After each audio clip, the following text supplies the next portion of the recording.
இங்க கோபி பண்ண ஒரு நல்ல விஷயத்தினால இங்க பாக்கியாவோட வீட்டுக்கு எழில, அமிர்தா, இன்னொரு பக்கம் செல்லியன், ஜெனி எல்லாருமே குடும்பத்தோட வந்த விஷயம் இந்த பக்கம் பாக்கியாக்கு ரொம்பவே நல்லா தான் இருக்கு. பட் இருந்தாலும் அவங்க நகரவே முடியாத அளவுக்கு கிச்சன்ல பயங்கரமான வேலை பளு அவங்களுக்கு ஜாஸ்தி ஆயிட்டே இருக்கு. உண்மை சொல்ல போனா இந்த விஷயத்த அவங்க பெருசா எடுத்துக்கலனாலும் இன்னொரு பக்கம் அவங்களும் நல்லபடியா அவங்க பசங்களுக்கு தேவையான விஷயங்கள் எல்லாமே சமைச்சு கொடுத்து அவங்களுக்கு பிடிச்ச விஷயங்கள்லாம் செஞ்சு கொடுத்து ரொம்பவே சந்தோஷமா கேர் பண்ணிக்கிட்டு இருக்காங்க. அப்ப அங்க பாக்கியாக்கு கிச்சன்ல வேலை ஜாஸ்தியா இருக்கு அப்படிங்கிறத புரிஞ்சுக்கிட்ட ஈஸ்வரியுமே அவ கஷ்டப்பட்டுட்டு அவளோட திமிருக்கு அவெல்லாம் கஷ்டப்பட்டாதான் கொஞ்சம் அடங்குவா அப்படின்ற மாதிரி வேணுக்குனே பாக்கியாவை பழி வாங்குற மாதிரி அவங்களுக்காக எந்த ஹெல்ப்புக்கும் போய் நிற்காம இவங்க பாட்டில் சொகுசா வந்தவங்க கிட்ட மட்டும் பேசிக்கிட்டு இருக்காங்க. அதே நேரத்தில் இங்க அமிர்தாவும் உள்ள போய் நான் ஹெல்ப் பண்றேன், ஜெனியும் நான் வந்து ஹெல்ப் பண்றேன் அப்படின்னு சொல்லி சொல்றாங்க. ஆனா இதை கேட்டுட்டு இருக்க பாக்கியாவும் இங்க பாருங்க, இன்னைக்கு தான் நீங்க ஃபர்ஸ்ட் நாள் வந்திருக்கீங்க, நீங்க ஃப்ரீயா இருங்க, இன்னைக்கு நான் வேலையை நான் பாத்துக்கிறேன், நாளைக்கு நான் பாத்துக்கலாம் அப்படின்ற மாதிரி அவங்கள ஃபுல்லா ரெஸ்ட் எடுக்க வச்சுட்டு அவங்களுக்கு தேவையான ஸ்வீட்டு, காஃபி அது இதுன்னு என்னென்னமோ பண்ணி கொடுத்துட்டு இருக்காங்க. அப்ப இதை பார்த்துட்டு இருக்க செல்வியுமே, அக்கா நீ ஏற்கனவே ரெஸ்டாரண்ட்ல வேற வேலை செஞ்சுட்டு வந்திருக்க, இப்போ நீ வந்து ஜாஸ்தியா வேலை செஞ்சுக்கிட்டு இருக்க, எனக்கு தெரிஞ்சு நீ கொஞ்சம் ரெஸ்ட் எடுக்கா, இந்த மாதிரி ரெஸ்ட் இல்லாமல் வேலை செய்யாது அப்படின்ற மாதிரி இங்க பாக்கியா கிட்ட செல்வி சொல்லிக்கிட்டு இருக்காங்க. ஆனா இதை கேட்டுட்டு இருக்க பாக்கியாவும், இங்க பாரு செல்வி, நீ தான் என்ன விட ஜாஸ்தியா வேலை செஞ்சுட்டு இருக்க, ஏன்னா வீட்டில் உன் பையனுக்கு சமைச்சு போட்டுட்டு இங்க வந்து சமைச்சுக்கிட்டு இருக்க, நீ வேணா கொஞ்ச நேரம் ரெஸ்ட் எடு, நான் பாத்துக்கிறேன், இதெல்லாம் ஒன்றும் பிரச்சனை இல்லை எனக்கு அப்படின்ற மாதிரி செல்வியை கூட ரெஸ்ட் எடுக்க வச்சுட்டு இங்க பாக்கியா விழுந்து விழுந்து சமைச்சுக்கிட்டு இருக்காங்க. அதே நேரத்தில் கோபியுமே இங்க பாக்கியா சமைக்கிறதெல்லாம் பார்த்துட்டு பரவாயில்ல அவங்க பசங்களுக்காக இந்த மாதிரி பாக்கியா எந்த அளவுக்கு விழுந்து விழுந்து சமைக்கிறா பாரு அப்படின்னு சொல்லிட்டு பாக்கியாவோட கஷ்டத்தை முழுசா புரிஞ்சுக்காம அவரும் ஹாப்பியா இந்த பக்கம் வந்து சந்தோஷப்பட்டுட்டு இங்க பாக்கியாட்ட இந்த நான் பண்ண விஷயத்துக்கான ரிவ்யூவை கேட்போம் அப்படின்ற மாதிரி பாக்கியாட்ட பேச போறாங்க. ஏன்னா இவரோட மனசுல இந்த பக்கம் இவர் தானே இந்த பக்கம் வந்து எழிலையும் செல்லியனையும் கன்வின்ஸ் பண்ணி கூட்டிட்டு வந்தாரு. அதனால இந்த விஷயத்தை பத்தி நம்ம பாக்கியாட்ட சொன்னோம்னா கண்டிப்பா பாக்கியாக்கு என் மேல இருக்க அபிப்பிராயம் மாறும், நான் கெட்டவங்கிறத மறந்து கண்டிப்பா என் மேல ஒரு நல்ல அபிப்பிராயம் உண்டாகும் அப்படின்ற மாதிரி அவரும் ரொம்ப கெத்தோட இந்த பக்கம் பாக்கியா, என்ன பாக்கியா இன்னைக்கு உன் பசங்க எல்லாரும் வீட்டுக்கு வந்திருக்காங்க, இதெல்லாம் எப்படி இருக்கு, இதெல்லாம் உனக்காக தான் பண்ண அப்படின்ற மாதிரி சொல்றாங்க. ஆனா இதை கேட்டுட்டு இருக்கிற பாக்கியாக்கு ரொம்பவே டென்ஷன் ஆகுது. இப்படி என் பசங்களை என் வீட்டில் தான் இருக்க வைக்கணும்னு நான் வந்து முடிவு பண்ணனா, இல்லை நான் ஆசைப்பட்டேன்னு உங்ககிட்ட ஏதாவது சொன்னேன்னா உங்க இஷ்டத்துக்கு நீங்க எல்லாரும் இங்க வர வச்சுட்டீங்க, இப்போ இதனால எவ்வளவு பிரச்சனைகள் வரும்னு தெரியுமா அப்படின்ற மாதிரி இங்க பாக்கியா கோவப்பட ஆரம்பிக்கிறாங்க. அப்ப இதை பார்த்துட்டு இருக்க கோபியுமே, என்னாச்சு பாக்கியா, இந்த மாதிரி உன் பசங்க உன் வீட்டுக்கு வரது உனக்கு பிடிக்கலையா, இவங்க இங்க வந்து இருக்கிறதுனால உனக்கு ஏதாவது பிரச்சனையா இருக்கா அப்படின்ற மாதிரி கேட்கறாங்க. அப்போ பாக்கியா இருந்துகிட்டு கோபியை பார்த்து முறைச்சுக்கிட்டு, இங்க பாருங்க என் பசங்க என் வீட்டில் இருக்கிறத பத்தி எனக்கு எந்த ஒரு ஆட்சேபனையும் கிடையாது, நானும் சந்தோஷமா தான் இருப்பேன், ஆனா உங்க அம்மா வாயை வச்சுட்டு சும்மா இருக்க மாட்டாங்க, அவங்க கண்டிப்பா பிரச்சனையை கிளப்புவாங்க, நீங்க வேணா வெயிட் பண்ணி பாருங்க அப்படின்ற மாதிரி கொஞ்சம் கோவப்பட ஆரம்பிக்கிறாங்க. அதுக்கேற்ற மாதிரி கோபியுமே, சாரி பாக்கியா, நான் வந்து உனக்கு உறுதுணையா இருக்கும் அப்படிங்கிறதுக்காக தான் உன் பசங்களை இங்க வர வச்சேன், ஆனா இதனால வந்து பெரிய தப்புலாம் நடக்காது, நான் பாத்துக்கிறேன் அப்படின்ற மாதிரி அவருமே சப்ப கட்டு கட்டுறாரு. ஆனா இதை பார்த்துட்டு இருக்க பாக்கியாவுமே, நீங்களே உட்காந்து பாருங்க அங்க என்ன நடக்க போகுது அப்படிங்கறத சொல்லிட்டு இந்த பக்கம் பாக்கியா சமைச்சுக்கிட்டு இருக்காங்க. அதே நேரத்தில் இங்க கோபியுமே இப்போ போல கேஷுவலா இங்க செல்லின் கிட்ட உட்காந்து அப்படி என்னதான் நம்ம அம்மா பேசுறாங்க அப்படிங்கிற மாதிரி கவனிக்கிறாங்க. அப்ப எப்பவும் போல ஈஸ்வரி இங்க ரொம்பவே தனாவட்டோட அங்க நடக்கிற விஷயங்கள் எல்லாத்தையுமே ரொம்ப கெத்தா ஹேண்டில் பண்ணிக்கிட்டு இருக்காங்க. அதாவது இங்க ஜெனியும் செல்லியனையும் பார்த்து, என்னப்பா நீ எவ்வளவு நாள் தான் இன்னும் மாமனார் வீட்டில் இருப்ப, நீ எப்பதான் நம்ம வீட்டுக்கு வருவ, இந்த மாதிரி மாமனார் வீட்டில் தங்குறதுலாம் நம்ம குடும்ப வழக்கத்திலே கிடையாது அப்படின்ற மாதிரி இங்க செல்லியனை அவமானப்படுத்துற மாதிரி பேசிட்டு இருக்காங்க. ஆனா இதை கேட்டுட்டு இருக்க ஜெனியுமே கொஞ்சம் முகம் சொல்லிக்க ஆரம்பிக்கிறாங்க. அப்ப கோபியுமே இதை கவனிச்சுட்டு, அம்மா இங்க பாருமா, செல்லியன் ஆல்ரெடி வந்துட்டான், இந்த மாதிரி வந்து எதுக்காக மாமனார் வீட்டில் இருந்தான்னு சொல்லி இப்ப நம்ம கேட்கறது ரொம்ப அவசியமா, எதுக்கு தேவையில்லாம பிரச்சனை பண்றீங்க, நார்மலா விடுங்க அப்படின்ற மாதிரி அந்த விஷயத்துல இருந்து வெளியில கொண்டு வந்துடுறாங்க. அதே நேரம் மறுபடியுமே இங்க ஈஸ்வரி எழில பார்த்து, என்னப்பா எழில் படம்லாம் நிறைய எடுக்க ஆரம்பிச்சுட்ட, பணத்தெல்லாம் கரெக்டா சேவிங்ஸ் பண்றியா, இல்ல பணத்தெல்லாம் வந்து ஊதாரித்தனமா செலவு பண்ணிட்டு இருக்கியா, ஒழுங்கா சேவிங்ஸ் பண்ணி வை, ஏன்னா ஃபியூச்சர்ல கண்டிப்பா பணம் உனக்கு தேவைப்படும், இந்த மாதிரி அவசரப்பட்டு பணம் நிறைய கைக்கு வருதுன்னு சொல்லி அங்க போறேன் இங்க போறேன்னு சொல்லி மத்தவனை நம்பி பணத்தை ஏமாத்துறாது அப்படின்ற மாதிரி இங்க சம்பந்தமே எல்லாமே எழிலுக்கு அட்வைஸ் பண்ணிட்டு இருக்காங்க. இதை பார்த்துட்டு இருக்க எழிலுமே, பாட்டி நான் பணத்தெல்லாம் சேஃப்டியா வச்சுக்குவேன், அந்த விஷயத்துல நான் ரொம்பவே தெளிவா இருக்கேன் அப்படின்ற மாதிரி இங்க எல்லாருமே ஈஸ்வரி பேசுறதுக்கு கொஞ்சம் கொஞ்சமா டென்ஷன் ஆக ஆரம்பிக்கிறாங்க.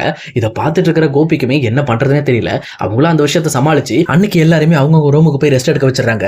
அதே நேரத்தில் கோபியும் தன்னோட ரூமுக்கு போனதுக்கு அப்புறம் தான் இங்க பாக்கியா சொன்னதுல ஒரு விஷயம் இருக்கு.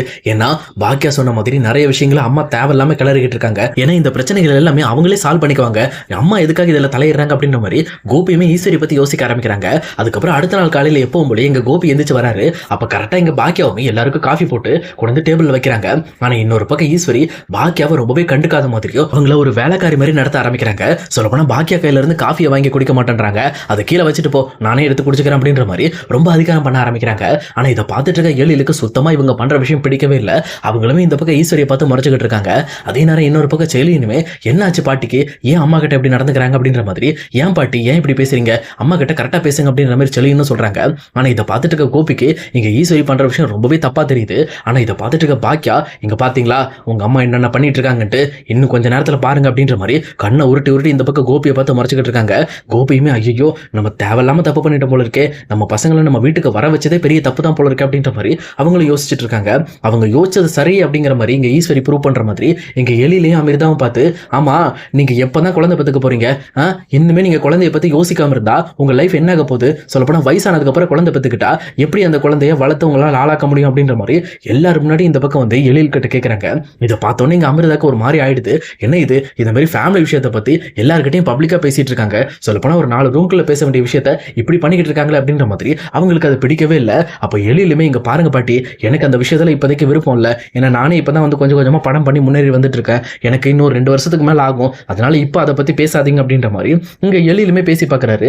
ஆனா இதை கேட்டுட்டு இருக்க ஈஸ்வரி மறுபடியுமே, இங்க பாருடா, இப்படி உங்க இஷ்டத்துக்கு தள்ளி போட்டுட்டு இருந்தீங்கன்னா குடும்பத்துக்கு பெரியவன் நான் எதுக்கு இருக்கணும், நான் சொன்னபடி எனக்கு நடக்கணும், எனக்கு இன்னும் வந்து 1 வருஷத்துக்குள்ள ஒரு பேரம் பேத்தி கண்டிப்பா நீங்க பெத்து தந்தே ஆகணும், புரியுதா, இந்த மாதிரி உங்க இஷ்டத்துக்கு போனீங்கன்னா நம்ம குடும்பம் என்ன ஆகுறது அப்படின்ற மாதிரி சம்மந்தம் இல்லாம மறுபடியுமே பேசிட்டு இருக்காங்க. ஆனா இதை பார்த்துட்டு இருந்த எழிலுக்கு ரொம்பவே டென்ஷன் ஆக ஆரம்பிக்குது.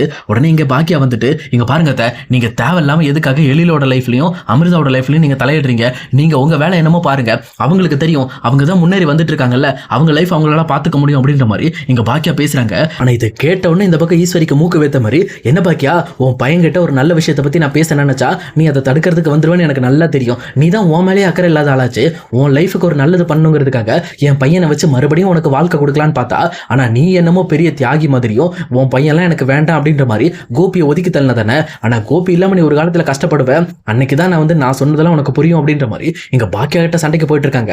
அப்ப இதை பார்த்துட்டு இருக்க கோபியுமே, அம்மா இங்க பாருங்க தேவையில்லாம அந்த விஷயத்தை பத்தி எல்லாம் இழுக்காதீங்க, பாக்கியாக்கு விருப்பம் இல்லைன்னு சொல்லிட்டா முடிஞ்சு போச்சு, இப்ப நீங்க எதுக்காக எழில் அமிர்தாவை இந்த அளவுக்கு ஃபோர்ஸ் பண்ணிட்டு இருக்கீங்க, அவங்க லைஃப்ல என்ன முடிவு எடுக்கணுங்கிறது அவங்களுக்கே தெரியும், அதை நம்ம ஃபோர்ஸ் பண்ணக்கூடாது அப்படின்ற மாதிரி இங்க கோபி சொல்றாங்க. ஆனா இதை கேட்ட ஈஸ்வரியுமே, இங்க பாரு கோபி, உனக்கு இந்த விஷயத்தெல்லாம் எந்த ஒரு அனுபவமும் கிடையாது, நான் சொன்ன பேச்செல்லாம் நீங்க என்னைக்கோ கேட்டிருந்தீங்கன்னா இன்னைக்கு நீங்களாம் நல்லா வந்திருப்பீங்க, ஆனா என்னைக்குமே என் பேச்சை கேட்காம நீங்க தெனாவட்டா சுத்தினால தான் இப்படி கஷ்டப்பட்டு இருக்கீங்க அப்படின்ற மாதிரி கோபியும் திட்டி விட்டுறாங்க. திட்டினது மட்டும் இல்லாம மறுபடியும் எழில் கிட்ட அதை பத்தி பேச போறாங்க. அப்ப பாக்கியா ரொம்பவே டென்ஷன் ஆயிட்டு, இங்க பாருங்க நீங்க பண்ற விஷயம் சுத்தமா சரியில்லை, இப்படி பண்ணிட்டு இருக்காதீங்க, இப்படியே பண்ணிட்டு இருந்தீங்கன்னா கண்டிப்பா எழில் மறுபடியும் டென்ஷன் ஆயிடுவோம் அப்படின்ற மாதிரி சொல்றாங்க. ஆனா ஈஸ்வரி இருந்துகிட்டு பாக்கியாவை 1% கூட கண்டுக்காம அவங்க பாட்டுல அவங்களுக்கு என்ன தோணுதோ அதை மட்டுமே தான் செஞ்சுட்டு இருக்காங்க. அவங்க எழில பார்த்து, இங்க பாருடா எனக்கு தெரியாது, கண்டிப்பா 1 வருஷத்துக்குள்ள எனக்கு ஒரு பேரம் பேத்தி நீங்க பெத்து கொடுத்தே தீர்றீங்க அப்படின்ற மாதிரி மறுபடியும் கட்டாயப்படுத்த ஆரம்பிக்கிறாங்க.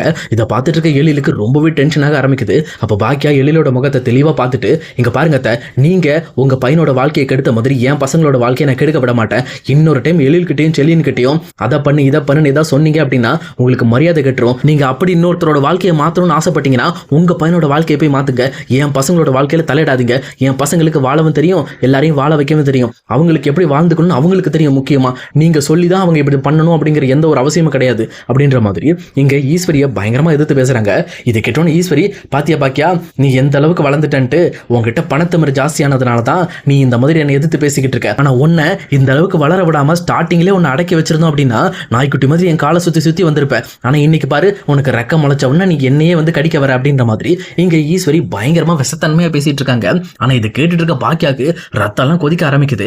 உடனே இதை பார்த்துட்டு இருக்க கோபியுமே, இதுக்கு மேல இந்த விஷயத்தை வளர விட்டா பெரிய பிரச்சனையாடும் அப்படின்னு சொல்லிட்டு, முதல்ல நிறுத்துங்கம்மா, நீங்க பேசுற விஷயம் ரொம்பவே தப்பா இருக்கு, இதுக்கு மேல பாக்கியாவை இப்படி பேசுறீங்க அப்புறம் எனக்கே கோபம் வந்துடும் அப்படின்னு சொல்லி ஈஸ்வரியை பாக்கியாவும் எதிர்த்து பேச ஆரம்பிக்கிறாங்க. இந்த மாதிரி எல்லாருமே ஈஸ்வரியை எதிர்த்த உடனே ஈஸ்வரிக்கு என்ன பண்றதுன்னே தெரியல, அவங்களுமே அப்படியே ஸ்டன் ஆகி போய் இந்த பக்கம் கோபியும் பாக்கியாவும் பார்த்துக்கிட்டு இருக்காங்க.